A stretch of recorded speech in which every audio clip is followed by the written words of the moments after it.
Baiklah hadirin sekalian, kita mulakan slot seterusnya.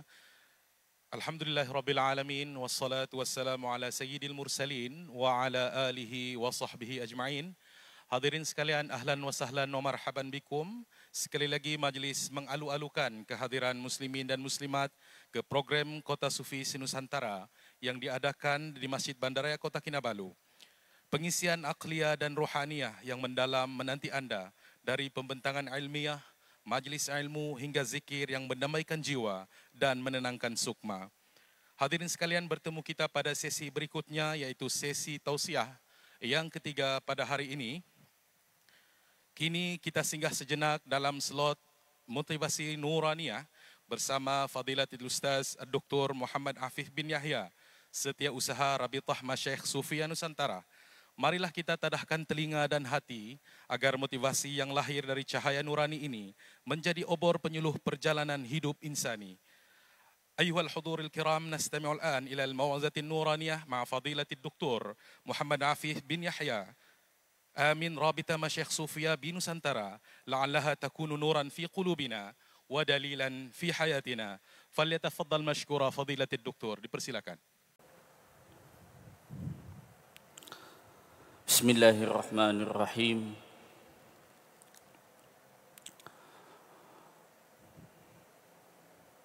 Assalamualaikum warahmatullahi wabarakatuh. Alhamdulillahi rabbil alamin.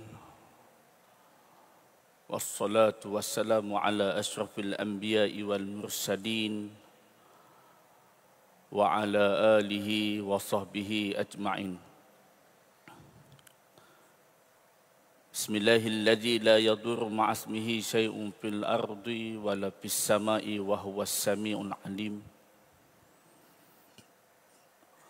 Wa la hawla wa la quwwata illa billahil aliyyil azim. Wa la hawla wa la quwwata illa billahil aliyyil azim. Wala haula wala quwwata illa billahil aliyil azim. Qala Allah Ta'ala fil kitabil aziz, a'udzu billahi minasyaitonir rajim. Bismillahirrahmanirrahim. Inna Allaha wa malaikatahu yusalluna 'alan nabi. Ya ayyuhalladzina amanu sallu 'alaihi wa sallimu taslima. Qala Nabi sallallahu alaihi wasallam, innama mu'istu li utammima makarimal ahlak. Amma ba'. Alhamdulillah summa alhamdulillah. Setinggi-tinggi kita merafakkan kesyukuran kehadrat Allah Subhanahu wa taala di atas segala keizinannya, rahmat daripadanya, limpahan cinta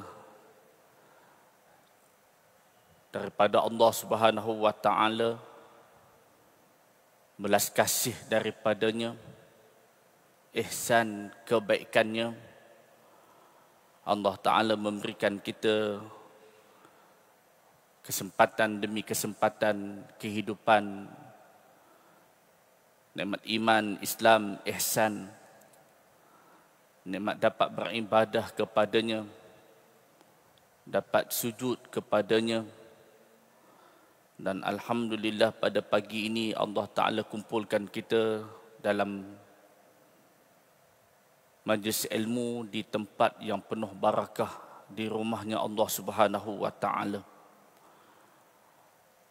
Mudah-mudahan perhimpunan kita sempena Kota Sufi se-Nusantara 3.0 Sabah, kita hadir dengan tujuan yang satu, maksud yang satu, niat yang satu. Tidak lain, kita harap kita keluar daripada majlis ini dan juga kita pulang nanti ke destinasi masing-masing setelah tamat majlis penutupan Kota Sufi Sabah. Allah Ta'ala memberikan keampunannya kepada kita semua. Amin ya rabbal alamin. Allah Ta'ala bersihkan zahir dan batin kita, bersihkan jiwa kita, bersihkan rohani kita. Dan benar-benar Allah Ta'ala mengangkat kedudukan qalbu kita di sisinya, mengangkat kedudukan rohani kita di sisinya Allah Subhanahu wa Ta'ala, insya-Allah. Amin ya rabbal alamin. Sekalian para masyaikh, ayahanda saya, para guru, para alim ulama, tuan-tuan guru, ibu-ibu, ayah-ayah, muslimin muslimat yang dimuliakan oleh Allah Ta'ala. Yang pertamanya, sejujurnya saya rasa kedil sangat. Dan beberapa kali tidak mahu memenuhi hasrat daripada Sahibus Samahah untuk mengambil slot ini. Kerana di hadapan kita ialah guru-guru kita, ayah-ayah rohani kita, para masyaikh. Dan slot ini memang atas permintaan daripada Datuk Mufti sendiri.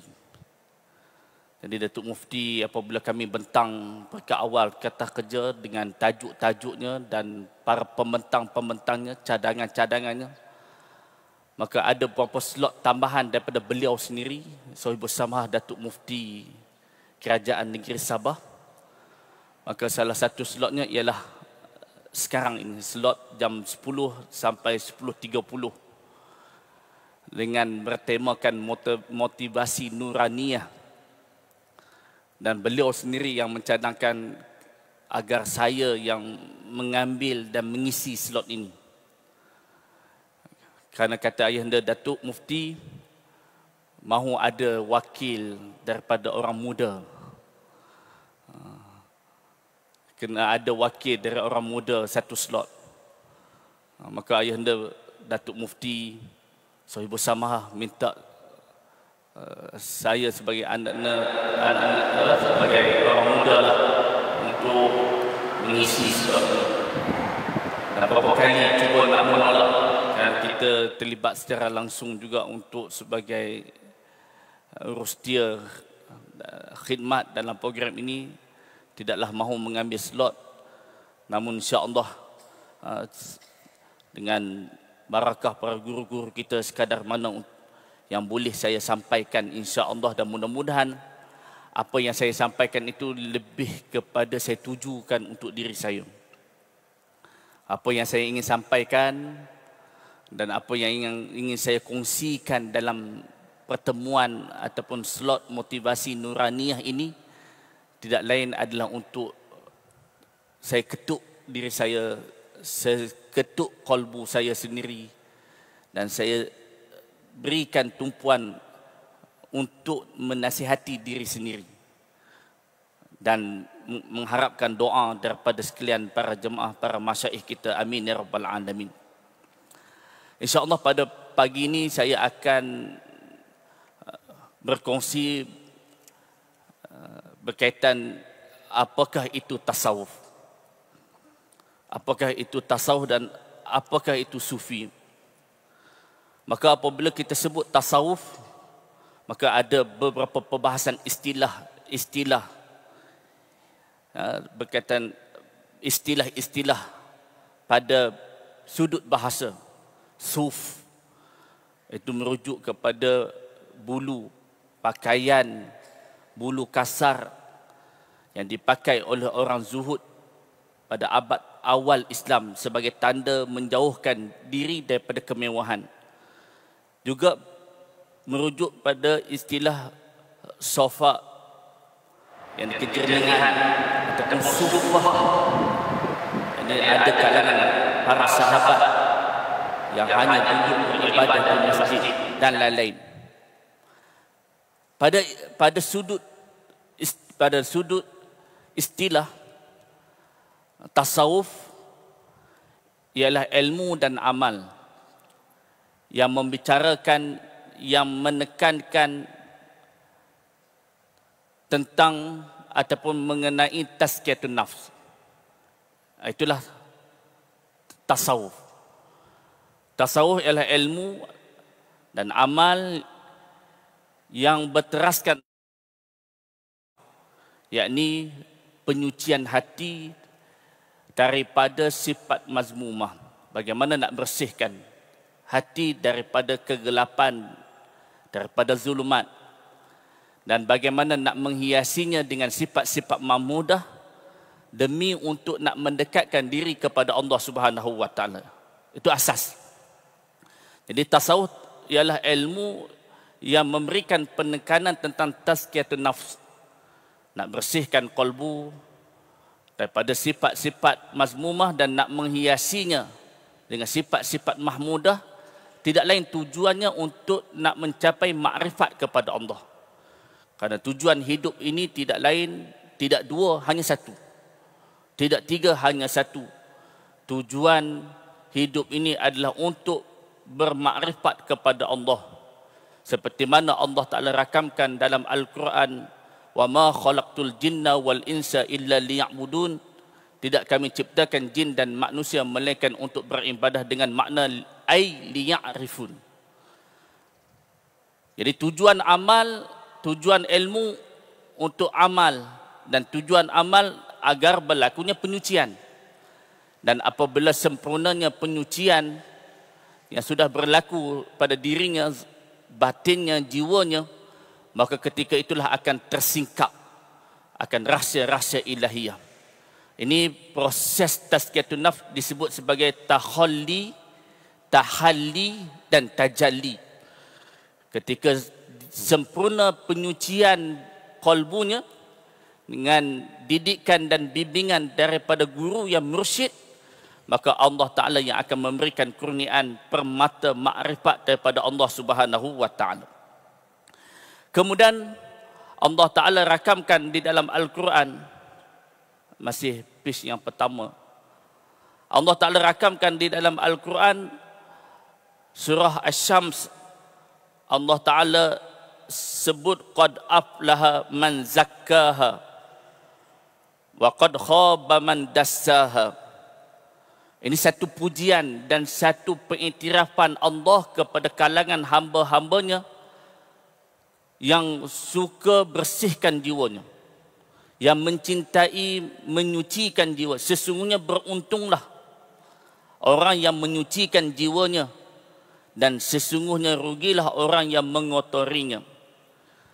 Kata Ibnu Katsir dalam tafsirnya, yakni pada mentafsirkan ayat ini, kata Ibnu Katsir, beruntunglah orang yang menyucikan jiwanya dengan jalan ketaatan kepada Allah Subhanahu wa Ta'ala. Dan rugilah, kata Ibnu Katsir, rugilah yang menutupinya dengan jalan maksiat, melakukan perkara yang diingkari oleh Allah Subhanahu wa Ta'ala. Kata Al-Imam Al-Qurtubi, penyucian jiwa itu wajib. Kata Imam Al-Qurtubi, menyucikan jiwa itu adalah satu kewajipan.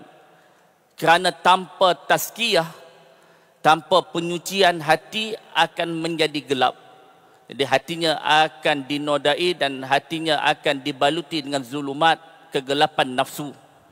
Dan gelap hatinya adalah punca kehinaan di dunia dan di akhirat. Jadi apabila hati seseorang itu tidak diberikan pembinaan, tarbiyah, bimbingan, maka dia tidak akan mengecapi wilayah kebahagiaan. Jadi kebahagiaan yang hakiki itu di mana para jemaah muslimin, muslimat, ayah-ayah, bonda-bonda yang dimuliakan, kebahagiaan yang hakiki itu ialah pada qalbu. Qalbu yang bersih, qalbu yang suci, qalbu yang tidak ada sesuatu selain daripada Allah Subhanahu wa Ta'ala. Kata Imam Junaid Al-Baghdadi, orang yang menyucikan jiwa adalah orang yang telah mematikan segala kehendak-kehendak nafsunya. Jadi perjalanan salik perjalanan kita nak mendekatkan diri kepada Allah, kita akan menempuh pelbagai rintangan, halangan salik. Ini disebut oleh Al-Imam Al-Ghazali dalam kitab Minhajul Abidin, yang mana perlu ditempuhi dan tidak lain untuk dia matikan segala keinginan nafsunya, kemahuan nafsunya, agar tunduk dan patuh di dalam keinginan dan kemahuan Allah Subhanahu wa taala. Itulah sebenar-benar kehambaan. Sebenar-benar kehambaan ialah zahirnya tunduk dan patuh kepada Allah, namun bukan sekadar zahir dan batinnya tunduk, tapi batinnya pun tunduk dan patuh kepada Allah Subhanahu wa taala. Maka orang yang mengamalkan tasawuf ialah disebut orang sufi. Sufi ialah apa? Individu yang mengamalkan tasawuf secara praktikal. Ketika seseorang individu mengamalkan tasawuf secara praktikal, bukan sekadar teori ataupun sekadar pembacaan semata-mata, maka dialah yang digelar sebagai orang ataupun disebut sebagai orang sufi. Jadi orang sufi ni apa? Dia mengamalkan tasawuf. Kalau sekadar hanya belajar semata-mata, belum lagi disebut sebagai bertasawuf. Walaupun dia sudah belajar sekalian kitab tasawuf, walaupun dia sudah belajar dan mengaji ribuan kitab hakikat dan makrifat sekalipun, namun kalau dia tidak membersihkan jiwanya, maka ilmu tasawufnya sekadar ilmu. Hakikatnya itu sekadar hanya hakikat pada bicara, pada lisan, tapi tidak memberikan apa-apa perubahan kepada jiwanya. Tidak meningkatkan nafsunya di sisi Allah, tidak mengangkat keadaan kalbunya di sisi Allah Subhanahu wa taala. Justru itu, nak dapat ilmu ini bukan daripada kitab semata-mata. Nak dapat pembukaan makrifat ini bukan daripada mengikuti kelas dan pengajian semata-mata. Dia tidak lain, dia mesti dengan jalan duduk dengan para syekh, bersuhbah, berdamping, duduk dengan para mursyid, agar mengalirlah segala asrar, segala sir ilahiyah yang ada di dalam dada mursyid itu mengalir ke dalam jiwa kita sebagai seorang murid. Karena kalau sekadar hanya belajar ataupun mengajar kitab tasawuf semata-mata, namun dia nafsunya masih daripada martabat yang rendah, nafsunya masih pada martabat haiwani, syaitani, berarti dia belum lagi bertasawuf. Dia belum lagi bertasawuf. Kata guru kami, ada mereka pada ilmunya sudah PhD. Pada ilmunya, maksudnya kalau bicara tasawufnya, bicara hakikatnya, bicara ma'rifatnya, itu sudah pada peringkat PhD. Tapi nafsunya masih pada nafsu kanak-kanak. Nafsunya masih pada nafsu kelas yang paling rendah. Nafsunya, kata guru kami, masih lagi nafsu pada peringkat tadika. Berarti ilmu dan pengamalannya itu tak seiring. Ilmu dengan pengamalan dan dengan proses tazkiyatun nafs itu tidak berlaku. Maka apabila tidak berlaku proses tazkiyatun nafs, kalau sekadar mengaji ilmu tasawuf semata-mata, kalau sekadar mengaji kitab hakikat semata-mata, kalau sekadar mengaji kitab makrifat semata-mata, tetapi dia tidak bersihkan jiwanya, maka tidak akan berlaku apa-apa pengalaman rohaniyah.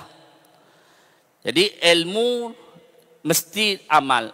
Ilmu plus amal. Ilmu plus amal. Jadi apabila perkara ini berlaku di dalam dirinya, ilmu dan amal, barulah akan mendapat pengalaman. Barulah akan menatijahkan samarah, natijah perjalanannya. Barulah akan berlakulah perubahan-perubahan pada dirinya. baik pada tauhidnya, baik pada akhlaknya, baik pada makrifatnya, itu akan berlaku lantaran kerana dia beramal dengan ilmu dan dia melalui jalan mujahadah. Jelas? Jadi kalau sekadar hanya teori, belum lagi disebut sebagai bertasawuf. Ada mereka dia mengajar bagaimana nak menjadi seorang nelayan, tapi dia sendiri tidak pernah terjun ke laut. Maka kalau dia sendiri tak pernah terjun ke laut, walaupun dia seorang doktor, profesor, mengajar bagaimana nak lahirkan seorang nelayan yang hebat, kita akan panggil dia seorang nelayan ataupun tidak? Kita tak panggil dia seorang nelayan. Dia hanya pensyarah. Dia hanya tenaga pengajar yang mengajar untuk menjadi seorang nelayan. Tetapi dirinya tak pernah terjun ke laut. Jadi ilmunya sekadar ilmu teori semata-mata. Jadi kalau dia tidak pernah terjun ke laut, maka tidak dipanggillah dia sebagai seorang nelayan. Begitu juga dia mengajar untuk nak menjadi seorang petani yang hebat. Tapi dia sendiri tak pernah terjun ke sawah, ke bendang. Dia sendiri tak pernah terjun ke lapangan. Maka kita tidak panggil dia sebagai seorang petani. Walaupun ilmu menjadi seorang petani itu ada pada dirinya, tetapi dia tidak dipanggil sebagai seorang petani lantaran kerana dia tidak terjun dalam lapangan tersebut. Oleh kerana itulah, kita tidak mahu berhenti dengan sekadar belajar ilmu semata-mata. Kita tidak mahu terhenti dengan belajar ilmu tasawuf, ilmu hakikat, ilmu makrifat. Terhenti di situ.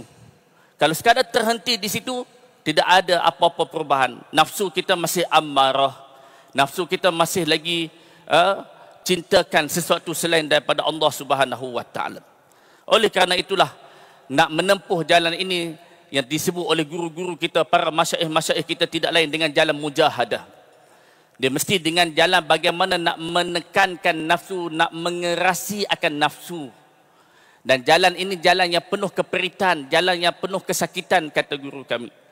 Jalan yang penuh dengan apa? Dengan bagaimana nak remukkan segala perasaanmu agar tidak ada lagi jiwamu dan perasaanmu kepada sesuatu, melainkan jiwa dan perasaanmu hanya dengan Allah. Maka kata ulama sufi, musyahadah yang Allah Ta'ala akan berikan pembukaan musyahadah, yakni penyaksian dengan pandangan mata, dengan penyaksian rohani, penyaksian dengan pandangan mata batin, mata rohani. Itu sejauh mana mujahadahnya. Jadi semakin besar mujahadahmu, semakin besarlah pembukaan musyahadahmu. Semakin besar mujahadahmu, semakin besarlah musyahadahmu. Maka Allah Ta'ala nak melihat sejauh mana kesungguhan kita. Mudah-mudahan saya dipahamkan. Ada yang kontak saya, jemaah daripada Brunei Darussalam hadir dalam pertemuan Kota Sufi kali ini. Ada daripada sahabat-sahabat kita, para muhibbin, penuntut ilmu, pencinta ilmu tasawuf daripada Sarawak. Bahkan tidak sikit juga yang datang daripada Semenanjung, daripada Kedah, daripada Perlis, daripada Pulau Kampung di sini. Mujahadah kita, amin ya Rabb. Mudah-mudahan ini juga sebagai tanda penzahiran kita akan ilmu ini. Kita mencintai ilmu ini juga adalah tanda kewalian yang kecil pada diri kita, mudah-mudahan.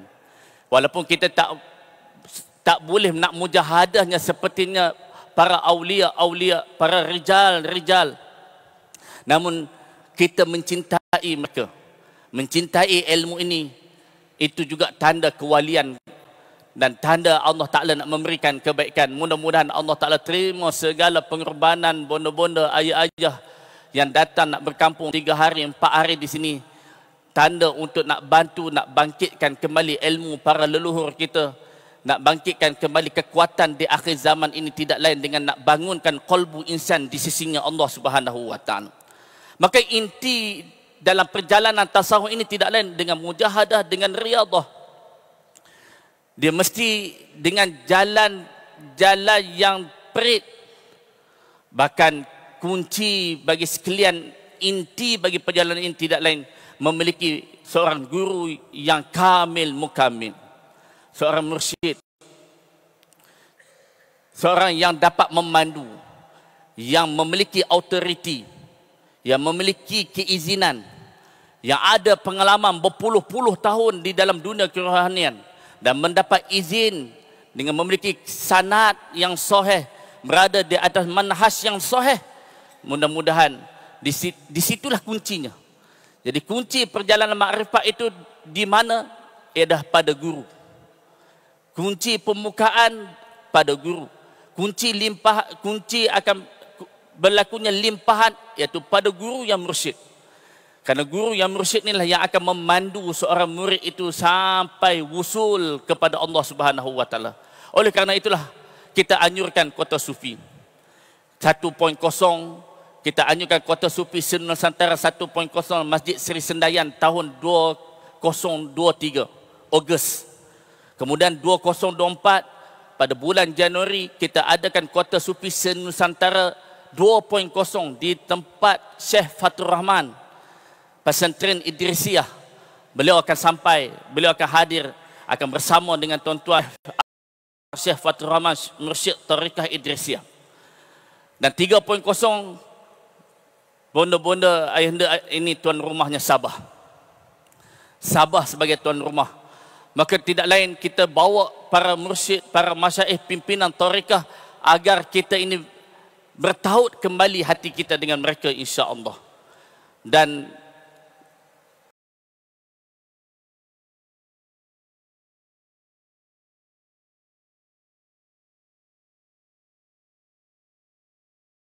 untuk mana ini yang paling besar, skala yang paling besar, kehadiran hampir 70 para masyaikh sufiah.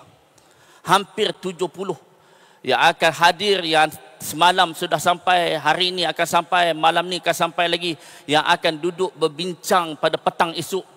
Liqa mahabbah, pertemuan cinta, pertemuan kasih sayang di antara para syuyukh, para ulama-ulama sufi untuk mengeluarkan satu garis panduan dan untuk mengeluarkan dan untuk membincangkan tentang hala tuju dan bagaimana untuk nak gerakkan umat ini, nak gerakkan dakwah sufi agar sampai ke dalam hati umat ini insya-Allah. Mudah-mudahan Allah Ta'ala permudahkan perjalanan Kota Sufi kita pada kali ini. Amin ya rabbal alamin. Kata Syekh Ahmad Zarruq, definisi tasawuf ni banyak. Definisi tasawuf ni amat pelbagai. Qad tanawwa'at ibaratuhum fit tasawufi wa marji'uha kulliha ila sitawajjuhi ila Allah. Kata Syekh Ahmad Zarruq, banyak definisi tasawuf ini, pelbagai takrifan tasawuf. Namun kata beliau semuanya kembali kepada satu makna je. Kata Syekh Ahmad Zarruq, segala takrifan tasawuf, segala makna-makna tasawuf yang pelbagai itu, tetapi segalanya itu dirumuskan kembali kepada satu. Kata Syekh Ahmad Zarruq rahimahullah ta'ala, iaitu apa? Sidqit tawajjuhi ila Allah, iaitu kembali, iaitu hati yang benar-benar menghadap kepada Allah Subhanahu wa taala. Jadi tasawuf apa? Tasawuf nak benarkan hati kita dengan Allah, itu saja. Maka ketika mana kata Syekh Sidi Rahimuddin An-Nawawi, Ketua Umum Rabitah Masyaikh, petang ni beliau akan sampai. Kata Syekh Rahimuddin An-Nawawi, ketika mana benarnya hatimu mahukan Allah, nanti Allah Ta'ala akan pertemukan kamu dengan orang yang benar, yang boleh memimpinmu kepada Allah. Mudah-mudahan Allah Ta'ala pertemukan kita dengan orang yang benar-benar boleh pimpin kita sampai kepada Allah. Tidak lain, iaitu mursyid. Jadi sekarang ini ialah persoalannya adalah kita ni bersungguh ke tidak lagi mahukan Allah. Kalau kita sudah ada kesungguhan mahukan Allah, inginkan Allah, tidak lain yang kita mahukan Allah, maka nanti Allah Ta'ala yang akan tunjukkan kamu, dan Allah Ta'ala yang akan buka jalan kepada kamu, dan Allah Ta'ala yang akan pertemukan kamu dengan orang yang jujur, yang benar, yang boleh bawa kamu sampai kepada Allah Subhanahu wa Ta'ala. Maka kata Imam Junaid Al-Baghdadi, tasawuf adalah engkau bersama Allah tanpa ada sebarang ikatan. Berarti apa? Yang dicari oleh para murid yang benar mahukan Allah Subhanahu wa taala ialah Allah. Bukan dia mencari kasyaf, bukan dia mencari ilham, bukan dia mencari firasat, bukan dia mencari mimpi-mimpi, bukan dia mencari sesuatu yang mistik. Jangan campur aduk dalam perjalanan tasawuf. Jangan kita gaul sekali sehingga mencemarkan nama tasawuf, mencemarkan nama tarekah. Jangan kita campur aduk sehingga merosakkan nama tarekah. Orang yang nak berjalan kepada Allah, tidak lain dia hanya mahu Allah. Dia bukan mencari maqamat, dia bukan mencari kasyaf, dia bukan mencari firasah, dia bukan mencari laduni, dia bukan mencari mimpi-mimpi, dia bukan mencari kebatinan, dia bukan mencari sesuatu yang mistik-mistik, dia bukan mencari dia nanti boleh berubat sana, berubat sini. Itu bukan tasawuf. Tasawuf tidak lain hanya nak benarkan, nak tujukan hati kepada Allah. Kata Al-Imam Abu Hasan Syazili, sufi ialah orang yang tak dimiliki oleh sesuatu selain Allah Subhanahu wa taala. Oleh kerana itulah, mudah-mudahan Allah Ta'ala jadikan kita hati yang benar. Amin. Mudah-mudahan Allah Ta'ala jadikan hati yang siddiq. Tidak lain, tawajuh kita hanya satu. Yang kita nak hadapkan qalbu kita Allah. Seperti mana kata Syekh Ahmad Kamil, Mursyid Syazuliyah dari Australia malam tadi. Kami malam tadi di Kundasang. Kata beliau, Allah Ta'ala anugerahkan pada kamu qalbu, dan yang nak bawa kembali kepada Allah ialah qalbu. Illa man atallaha biqalbin salim. Yang kita nak bawa balik nanti, para jemaah yang dimuliakan, bukan harta, bukan pangkat, bukan ilmu, bukan amal. Yang nak bawa kita nanti ke hadapan Allah bukan jawatan, bukan kedudukan. Tidak lain ialah qalbu yang salim, yakni qalbu yang tidak mensyirikkan Allah, qalbu yang sejahtera, qalbu yang hanya ada kecintaan kepada Allah Subhanahu wa taala. Maka hakikat kehidupan, dunia bukan tempat untuk nak mengejar selain Allah Subhanahu wa taala. Pada page yang seterusnya. Jadi tujuan utama tasawuf adalah menjadikan Allah. Jadi kita duduk dalam dunia tasawuf, kita duduk dalam lautan tasawuf, tidak lain. Kita tidak mencari selain Allah, yang kita cari ialah Allah. Kita tidak menjadikan sesuatu itu sebagai ghayah matlamat. Yang kita jadikan sebagai ghayah al-hayah, yakni matlamat kehidupan kita ialah Allah. Dan ini tidak akan dapat melainkan hanya di dalam madrasah sufi. Kita tak akan dapat penekanan ini melainkan guru yang mursyid yang akan bimbing, didik, duduk sungguh di bawah madrasah sufi lah yang akan bawa hati kita mencari hanya satu, tidak lain, ghayah dalam hidup ini hanya mencari Allah Subhanahu wa taala. Dunia ini alat, bukan matlamat. Dunia ini sebagai alat dan dunia ini hanya perantaraan. Untuk apa? Untuk kenal Allah. Jadi Allah Ta'ala suruh kita kenal dia di sini. Allah Ta'ala suruh kita bermakrifat kepadanya di sini. Dan Allah Ta'ala suruh kita merasai adanya di sini. Dan Allah suruh kita menyaksinya di sini. Maka dunia ini sebagai alat dan dunia ini sebagai perantaran untuk kita bermakrifat kepada Allah Subhanahu wa taala. Bukan kita cari pangkat, jawatan, kemasyhuran, kekayaan. Bahkan juga di dalam perjalanan kesufian ini, dia tidak mencari makam-makam rohani, yang dia hanya cari Allah. Yang dia mahukan Allah, yang dia inginkan Allah Subhanahu wa taala. Maka tugas seorang hamba tidak lain ialah bagaimana dia nak beramal, dia nak berusaha dan dia nak beramal dengan takdir Allah. Bagaimana dia nak duduk dalam keadaan diam di dalam takdir Allah, dia nak duduk dalam keadaan ikhlas. Sungguh-sungguh yang dia mahukan ialah keredaan Allah Subhanahu wa taala. Adapun urusan Allah nak buka makrifat, Allah nak kurniakan maqamat, Allah Taala nak bagi sesuatu kurniaan di dalam perjalanan kerohanian, itu adalah urusan Allah. Saya teringat kalam Prof. Dr. Abdul Manam. Beliau ialah ahli jisah Turuk Sufiah Negeri Sembilan yang akan hadir juga petang ni penerbangan beliau. Ni kita hadirkan semua tokoh-tokoh. Kita hadirkan semua pimpinan-pimpinan tarekat, para mursyid, para khalifah. Prof. Dr. Abdul Manan sebut sebagai seorang murid, urusan kita zikir. Sebagai seorang murid, seorang hamba ialah bagaimana kita nak mujahadah, beramal, dan kita taat kepada guru, kita sohbah dengan guru, kita khidmat kepada guru, dan kita menjalani dan mengamalkan segala pelajaran yang diberikan. Adapun urusan makrifat bukan urusan kita. Urusan makrifat bukan urusan kita. Bila Allah Ta'ala nak campakkan makrifat, bila Allah Ta'ala nak bukakan kalbu kita, bila Allah nak bukakan limpahan dalam batin kita, itu bukan urusan kita. Itu urusan Allah. Urusan kita tidak lain, hanya beramal bersungguh-sungguh sehingga Allah Ta'ala kasih. Ketika Allah Ta'ala kasih, Allah Ta'ala yang akan membersihkan dirimu. Kata guru kami, beramallah sehingga Allah Ta'ala mencintaimu. Walaupun peringkat awal mujahadah berat, zikirlah walaupun awalnya tidak khusyuk, awalnya lalai sekalipun, jangan tinggal zikir. Beribadahlah sehingga Allah Ta'ala kasih pada dirimu dan Allah Ta'ala mencintaimu. Ketika Allah Ta'ala sudah mencintaimu, maka Allah Ta'ala yang akan memberikan pelbagai kurniaan di dalam perjalanan makrifat kepada Allah Subhanahu wa Ta'ala. Saya laju sikit lagi. Allah Ta'ala berfirman, "Wa ma umiru illa liya'budullaha mukhlisina lahuddin." Dan mereka tidak diperintahkan melainkan supaya menyembah Allah dengan ikhlas dalam mentaatinya. Ikhlas, kata Imam At-Tabari, ayat ini menolak semua bentuk syirik.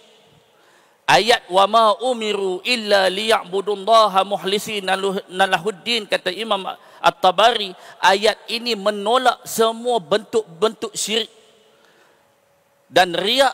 Segala ibadah mesti dimurnikan, segala ibadah mesti dimurnikan hanya kerana Allah Subhanahu wa Ta'ala.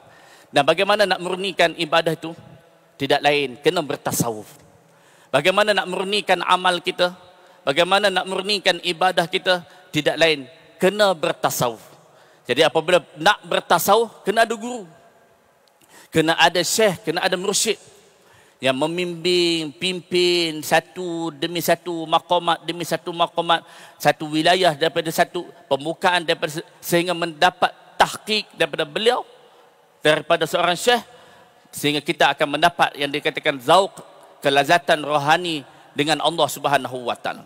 Kemudian tasawuf adalah ihsan. Ini saya nak bawa kepada kenapa perlu bertasawuf. Saya nak bawa kepada ketauhidan, akhlak, dan tasawuf bukan sekadar zikir, namun tasawuf ialah mengajak kepada kebangkitan dan peradaban. Saya cuba ringkaskan, minta izin. Tasawuf adalah ihsan. Nama lain bagi tasawuf ialah ihsan, dan hukumnya fardu ain.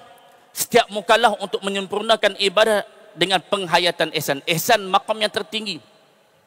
Seperti mana yang disebut dalam hadis Jibril, maqam musyahadah. Jika tidak mampu, iaitu maqam muraqabah. An ta'budallaha ka'annaka tarahu, fa in lam takun tarahu fa innahu yaraka. Engkau beribadah kepada seolah-olah engkau melihatnya Allah. Seolah-olah melihatnya Allah, itulah maqam musyahadah. Maqam musyahadah dalam arti kata yang lain, ini adalah maqam mahabbah. Maqam mahabbah, hatinya sudah dipenuhi rindu kepada Allah. Fa in lam takun tarahu fa innahu yaraka. Maka jika engkau tidak mampu, sesungguhnya dia melihatmu. Ini maqam muraqabah. Merasa sentiasa diperhati Allah. Sentiasa dipandang, diperhati dan diawasi. Ini kata para ulama sufi, ini maqam khauf, takut, dan maqam haya, malu di hadapan Allah Subhanahu wa Ta'ala. Tadi sempat minum pagi tadi dengan Prof. Madya Dr. Khairi. Dr. Khairi Mahyudin ni duduk depan. Saya kata kat Prof, kalau Prof datang susahlah saya nak cakap. Jadi Prof kata nak duduk dengar juga. Jadi tadi pagi duduk dengan beliau. Beliau ialah pimpinan Tariqah Naqsyabandi Mujaddidi. Dia kata zaman sekarang ini zaman bagaimana kita nak masukkan muraqabah dalam hati umat. Menarik, kalamnya santai. Ini Prof. Dr. Khairi di hadapan saya ni. Kata Prof. Dr. Khairi, sekarang ni kerana kita tidak disiplinkan diri kita untuk mencapai muraqabah. Oleh kerana itulah pentingnya untuk kita gerakkan kembali kebangkitan sufi ini ialah agar muraqabah itu masuk dalam hati umat. Ketika mana muraqabah masuk dalam hati umat, dia tidak akan buat jahat. Dia sentiasa, dia duduk seorang-seorang pun dia tak akan buat jahat. Dia duduk dengan orang ramai pun dia tak akan buat jahat. Dia tak akan ambil hak orang lain. Dia tak akan menzalimi orang lain. Dia tak akan menganiaya orang lain. Dia tidak akan menindas orang lain lantaran kerana muraqabah sudah ada. Saya ambil kalam ni sebutir-sebutir, cuma saya olah sikit Prof, minta maaf. Poin tu ada, cuma biasalah olahan tu. Jadi kenapa? Muraqabah sudah ada. Ketika muraqabah sudah ada, dia akan jadi orang yang akan sentiasa buat baik. Sentiasa dia akan berusaha untuk buat baik, menjadi dirinya baik, dan dia akan berbuat baik kepada orang lain. Kenapa berlakunya kes pembunuhan? Kenapa berlakunya kes rogol? Kenapa berlakunya kes sosial sekarang ini? Kenapa berlakunya zaman yang penuh dengan kemelut sosial sekarang ini? Karena tidak ada muraqabah. Dan kesan tidak ada muraqabah yang paling besar ialah tidak ada kasih sayang di antara kita. Hilang cinta. Cinta sudah hilang, kasih sayang sudah hilang. Lantaran apa? Lantaran tidak ada muraqabah. Oleh kerana itu kata Imam Ibn Rajab, musyahadah melahirkan kecintaan yang mendalam. Kata Imam Ibn Rajab, musyahadah melahirkan kecintaan yang mendalam. Adapun muraqabah melahirkan penjagaan diri daripada maksiat. Baik. Kemudian, mengapa kita perlu bertasawuf pada page yang seterusnya? Tidak lain, tasawuflah yang akan meningkatkan keadaan imanmu di sisi Allah. Daripada iman, daripada tauhid akliyah. Maka tauhid itu ada tauhid am, ada tauhid khas. Tauhid am ialah kita belajar sifat 20, ilmu kalam, ilmu tauhid. Untuk kita kenal Allah Subhanahu wa taala agar tidak ada syak, zon dan waham. Kita betulkan pegangan kita, kita betulkan akidah kita. Namun kata guru kami, jangan berhenti di situ, proseskan lagi. Kita tidak mahu makrifat itu hanya pada wilayah akal. Kita tidak hanya sekadar hanya tahu dan faham tentang Allah, tapi bagaimana kita nak merasai ada Allah. Nak merasai ada Allah, dan kita bukan nak sekadar hanya merasai ada Allah, bagaimana nak dalam lagi supaya kita dapat menyaksi ada Allah. Tahu ada Allah. Tahu ada Allah. Kemudian rasa ada Allah. Dan jangan lagi dalam, bukan sekadar rasa ada Allah, tetapi memandang adanya Allah. Dan hal ini tidak akan berlaku kalau tidak ada tasawuf. Jadi dengan jalan penyucianlah dia boleh meningkatkan iman kita daripada iman ilmu, ainul yakin, hakul yakin, kamalul yakin. Jadi peningkatan yakin kita kepada Allah itu terletak sejauh mana penyucian batin kita, sejauh mana kita bersihkan rohani kita. Baik, mencapai makam ihsan sikit. Menghidupkan roh ibadah. Jadi ibadah tidak akan hidup kalau tidak bertasawuf. Kemudian kita nak ibadah, kita ni ibadah yang ada kualiti. Maka ibadah yang ada kualiti bukan sekadar memenuhi tuntutan syariat semata-mata, namun ibadah yang ada kualiti ialah ibadah yang juga memenuhi tuntutan hakikat. Maka ruh ibadah itu ialah ihsan. Sehingga muncul rasa kebersamaan dengan Allah, wa huwa ma'akum ainama kuntum. Setelah kita ini nilai ketauhidan. Satu, kita belajar tasawuf supaya yang pertama betulkan hati dengan Allah. Satu. Yang kedua, dengan bertasawuflah meningkatkan iman kita daripada iman tahu kepada iman rasa kepada iman penyaksian. Yang disebut sebagai tauhid zauqi dan tauhid syuhudi. Ini wilayah khususiyah. Dan nak mencapai itu dia mesti bertasawuf. Jadi nak dapat kualiti iman yang disebutkan iman yang kamil, itu perlu melalui proses tazkiyatun nafs. Kemudian setelah seseorang itu sudah ada nilai ketauhidan, maka yang keduanya ialah akan terbitnya akan terbit, iaitu akhlak Muhammadiyah. Jadi ketika seseorang itu sudah bersih jiwanya, maka yang akan terbit apa? Akhlak Muhammadiyah, jiwa Muhammadiyah. Akan terbitlah akhlak dan pekerti Muhammad.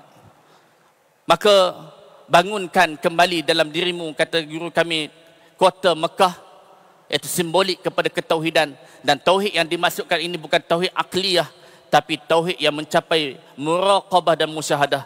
Dan kata guru kami, bangunkan kembali dalam hatimu kota Madinah. Apa itu kota Madinah? Ialah akhlak, cinta.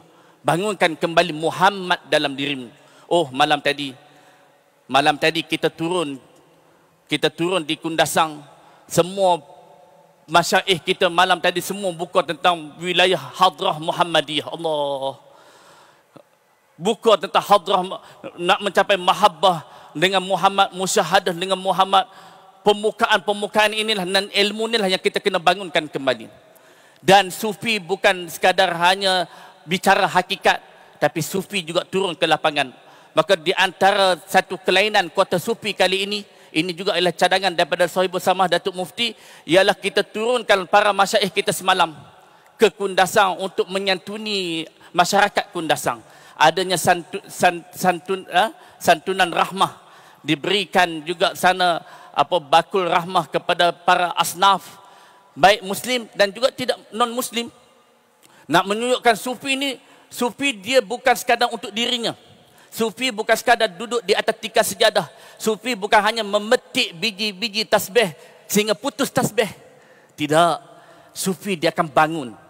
Dia akan bangun, dia akan betulkan dan akan berlaku ketika mana seseorang itu benar makrifatnya, mana kenyataan benarnya makrifat seseorang itu di sisi Allah, terbit pada dirinya jiwa Muhammad, akhlak Muhammad. Maka pada slide saya ni, pada individunya, dalam keluarganya, dalam masyarakatnya, sehingga di peringkat negara pun akan melahirkan masyarakat yang penuh dengan kasih sayang, melahirkan masyarakat yang penuh dengan akhlak-akhlak yang baik.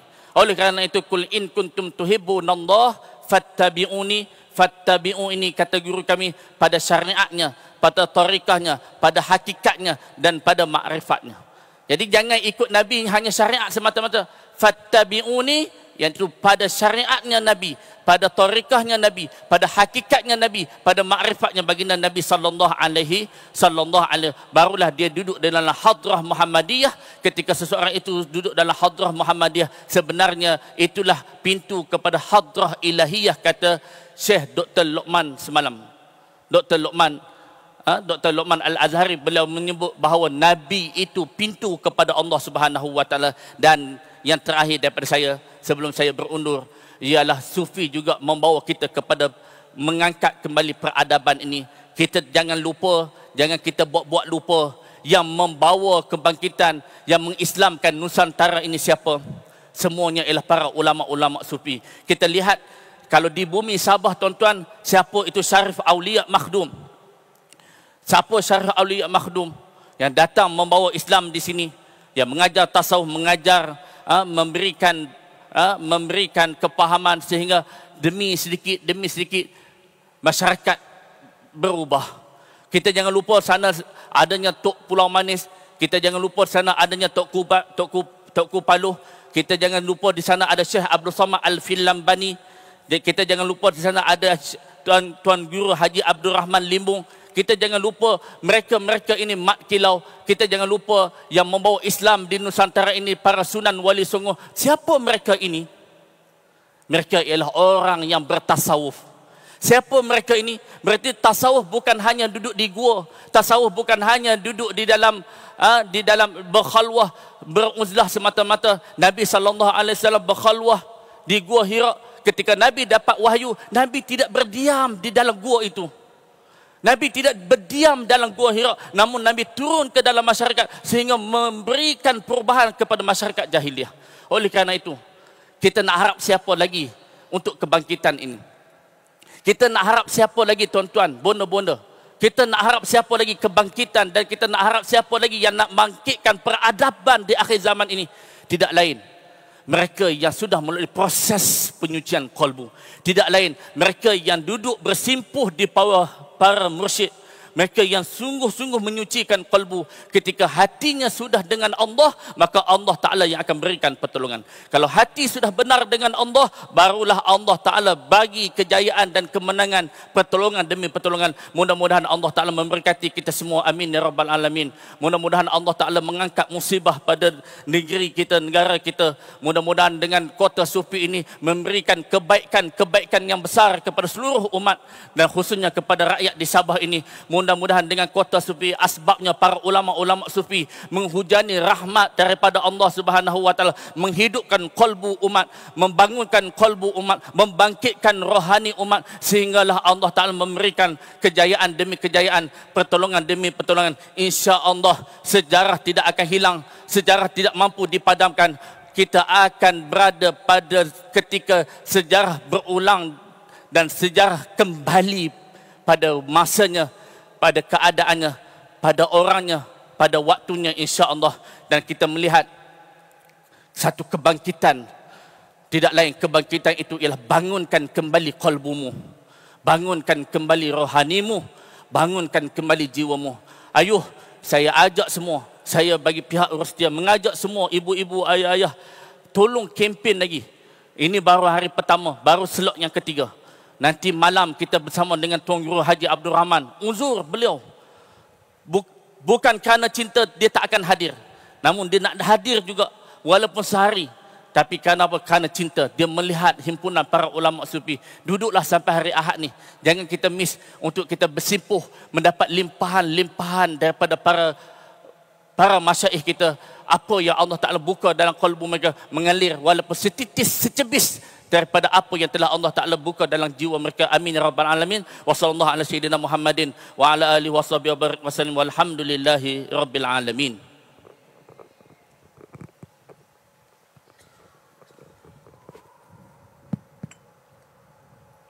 Setinggi-tinggi penghargaan terima kasih diucapkan kepada Al-Fadhil Ustaz Dr. Muhammad Afif bin Yahya, Setiausaha Rabitah Masyaikh Sufi Nusantara, atas pencerahan ilmu dan perkongsian penuh makna yang telah beliau sampaikan sebentar tadi.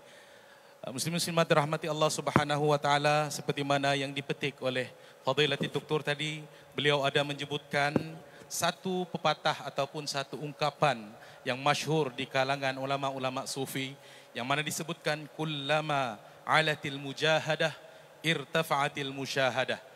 Sejauh mana kita meninggikan mujahadah, maka disitulah Allah SWT akan bentangkan seluas-luasnya musyahadah. Mudah-mudahan dengan perkongsian tadi kita dapat mengambil manfaat insya-Allah.